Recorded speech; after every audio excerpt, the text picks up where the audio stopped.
नमस्कार दोस्तों, मैं हूं अनुराग दुबे और स्वागत करता हूं आपका प्रभात कल्प न्यूज में। नजर डालते हैं आज की खास खबर पर।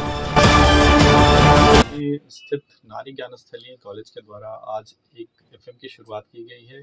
रेडियो एफएम 89.6 गोंडा की धड़कन, गोंडा शहर की धड़कन। तो इसके लिए मैं पूरी नारी ज्ञानस्थली टीम को बधाई देता हूँ, शुभकामनाएं देता हूँ। ये एक ऐसा चैनल है जो गोंडा में पहली बार प्रारंभ हुआ है और इसका मुख्य उद्देश्य यही है कि गोंडा स्पेसिफिक जो बातें हैं वो लोगों को बताई जाएं। ये नारी ज्ञानस्थली से ये चलेगा और यहाँ पे तरह तरह के प्रोग्राम ऑर्गेनाइज कराए जाएंगे।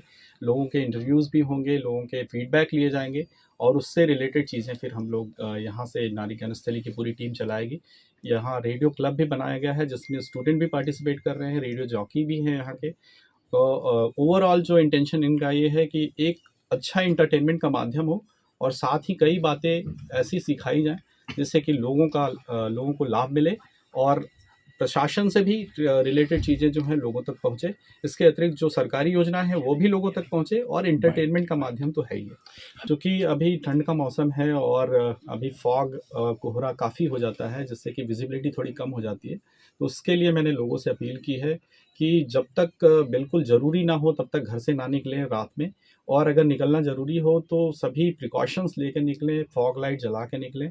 और इसी तरह जो गन्ना का टाइम है, अभी पेराई सत्र शुरू हो चुका है, तो जो गन्ना ट्रॉली में ले जाते हैं वो पीछे अपने ट्रॉली में रिफ्लेक्टर जरूर लगा लें जिससे कि दूर से जो व्हीकल हैं उनको पता चल जाए कि हमारे आगे ट्रॉली चल रही है। सर, अभी सरकार की तरफ से काफ़ी व्यवस्थाएं की जाती हैं शहर में और ग्रामीण क्षेत्रों में भी, जैसे कि कंबल बांटे जाएंगे, इसके अतिरिक्त अलाव जलाए जाते हैं और साथ ही हमारे यहाँ शेल्टर होम्स होते हैं जिसमें अगर कोई बाहर सो रहा होता है या फिर किसी को वैसी ज़रूरत है, बाहर से आया है, तो वहाँ पे हम लोग सारी सुविधाएं उनको मुहैया कराएंगे। के माध्यम से जैसे मैंने बताया कि एंटरटेनिंग बनाया जाएगा। पहला तो उद्देश्य यही होता है कि एंटरटेनमेंट का एक माध्यम हम लोग जोड़ रहे हैं एफएम के थ्रू।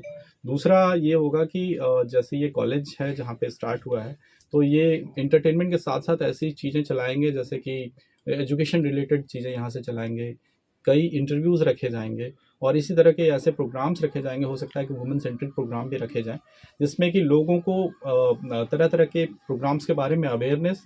और मैं तो बहुत पुरानी नहीं हूँ बट आई गेस आपने सुना होगा कोई रेडियो प्रोग्राम, तो अपना रेडियो से जुड़ा कोई किस्सा सुनाएं प्लीज़। से मैं बताना चाहूँगा, जैसे अभी फीफा वर्ल्ड कप चल रहा है, तो मुझे याद है अराउंड 98 में घर में रहा करता था और तब हमारे पास रेडियो ही हुआ करता था। तो फीफा वर्ल्ड कप उस साल शायद ब्राज़ील जीती थी, मुझे अभी इतना याद नहीं। तो मैं रात में बिल्कुल कम वॉल्यूम में, चूँकि सब लोग सो जाते थे, तो मैं रेडियो में कमेंट्री सुना करता था कि फुटबॉल में क्या चल रहा है। ये तो शुरुआत हुई थी।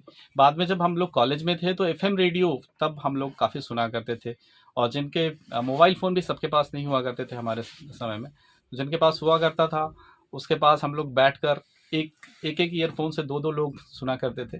तो काफ़ी अच्छी यादें हैं रेडियो से रिलेटेड हम लोगों की।